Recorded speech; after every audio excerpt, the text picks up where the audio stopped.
Hello everyone, I am doctor Sadaf Nihal और आज हम लोग बात करेंगे थायराइड डिसऑर्डर्स के बारे में।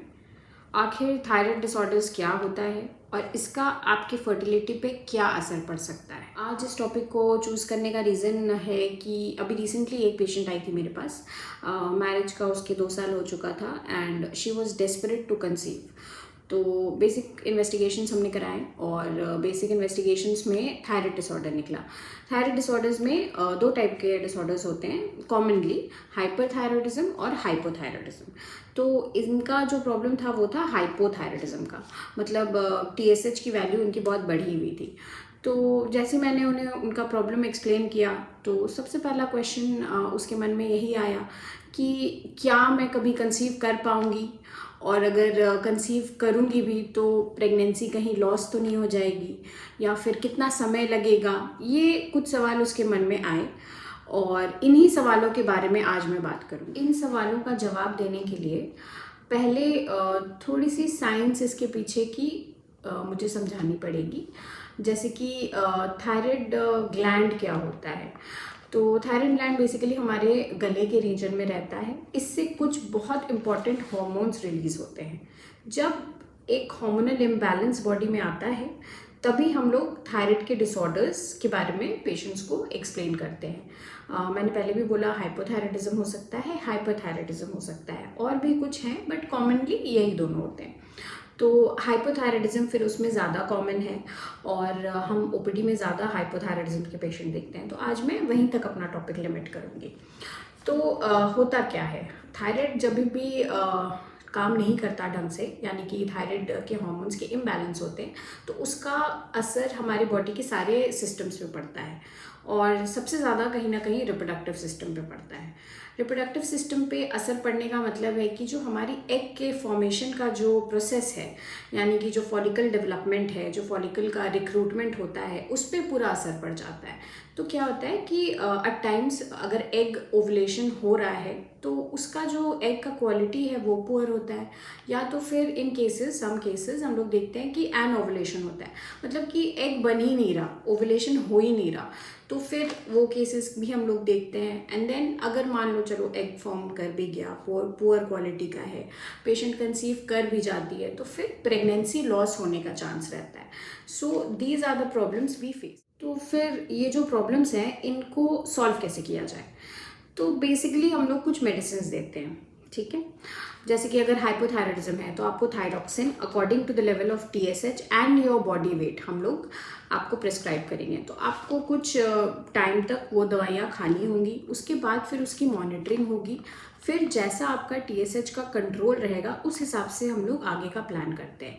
सबसे बड़ा इशू जो फर्टिलिटी से रिलेटेड हम लोग फेस करते हैं वो ये है कि पेशेंट बहुत एंशियस रहती है, उन्हें तुरंत रिजल्ट चाहिए रहता है। तो ये बिल्कुल भी सही नहीं है। आप जब तक अपनी बॉडी को एक बैलेंस में नहीं लाओगे तब तक प्रेगनेंसी प्लान करने का कोई मतलब नहीं है।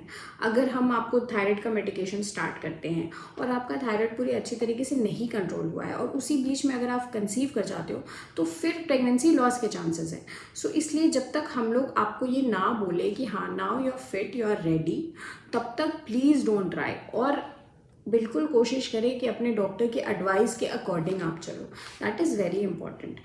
ये जो आदत है कि अगर मान लो 1-2 महीने में you are not able to conceive then you change the doctor, that is not the right thing. वो आपको ही हैरेस करेगा, आप ही उससे परेशान होंगे।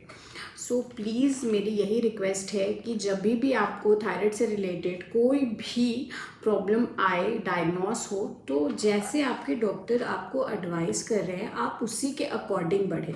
Don't be in a rush. आप रश में रहोगे तो जो एंड रिज़ल्ट है वो अच्छा नहीं होगा, प्रॉब्लम्स आएंगी और फिर आप उसको लेकर के डिप्रेस्ड होगे और दिक्कतें आएंगी। थायराइड डिसऑर्डर अगर डायग्नोस हुआ है और फर्टिलिटी के लिए हम लोग ट्रीटमेंट कर रहे हैं तो बेसिक 3 लाइन पे ट्रीटमेंट होगी।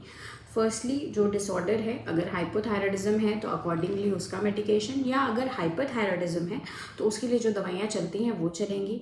अराउंड 2 मंथ्स पे हम लोग फिर से टीएसएच रिपीट करते हैं और पूरा थायराइड प्रोफाइल ही एक्चुअली रिपीट करते हैं और चेक करते हैं कि आपका जो लेवल्स था वो कितना कंट्रोल में आया, ठीक है। ये हो गया पहला चीज़, एड्रेसिंग द फर्स्ट डिसऑर्डर, ठीक है। उसके बाद सेकेंडली मैंने बोला था कि ये अफेक्ट करता है एग की क्वालिटी को, तो हम लोग साइड बाय साइड मेडिसिन देते हैं जो आपकी एग की क्वालिटी को इम्प्रूव करेगा। So there will be vitamins and there will be antioxidants, तो ये दवाइयाँ भी साथ में आपको दी जाएंगी। ये भी प्रॉब्लम एक हम लोग फेस करते हैं कि पेशेंट्स दवाइयाँ नहीं खाना चाहती हैं, कि कम से कम दवाइयाँ लिखें। तो जो दवाई हम लोग दे रहे हैं that is for your benefit ना, तो आपको दवाइयाँ लेनी है। दवाई का अलग अलग इम्पोर्टेंस होता है। सो ये चीज़ समझते हुए मेडिकेशंस आपको लेना है, और कुछ लाइफस्टाइल मॉडिफिकेशंस आपको करनी होंगी, कुछ डाइट ऑल्टरेशंस आपको करनी होंगी। जैसे हाइपोथायराइडिज्म में यूजुअली वेट गेन का भी इशू आता है, तो हम लोग रेगुलर एक्सरसाइज के लिए पेशेंट को एडवाइस करते हैं, शुगर इनटेक कम करने के लिए बोलते हैं, फैटी डाइट कम करने के लिए बोलते हैं, little bit of weight loss बहुत हेल्प करता है। सो ये सब कुछ चीज़ें हैं जो एडवाइस हूँ। ये सारी डिस्कशन जो आज हमने की वो इस पर्टिकुलर पेशेंट से रिलेटेड थी। सो ये जो ट्रीटमेंट लाइन मैंने समझाया वो सब केसेस में एप्लीकेबल नहीं होगा, बट हाँ, if it is fertility and hypothyroidism तो मोर और लेस ट्रीटमेंट लाइन ऐसा ही रहेगा। सो अगर इससे रिलेटेड आपके मन में कुछ और सवाल भी हैं तो प्लीज़ आप कमेंट करके मुझसे पूछें, मैं बिल्कुल एक्सप्लेन करने की कोशिश करूँगी। Thanks for watching, subscribe for more.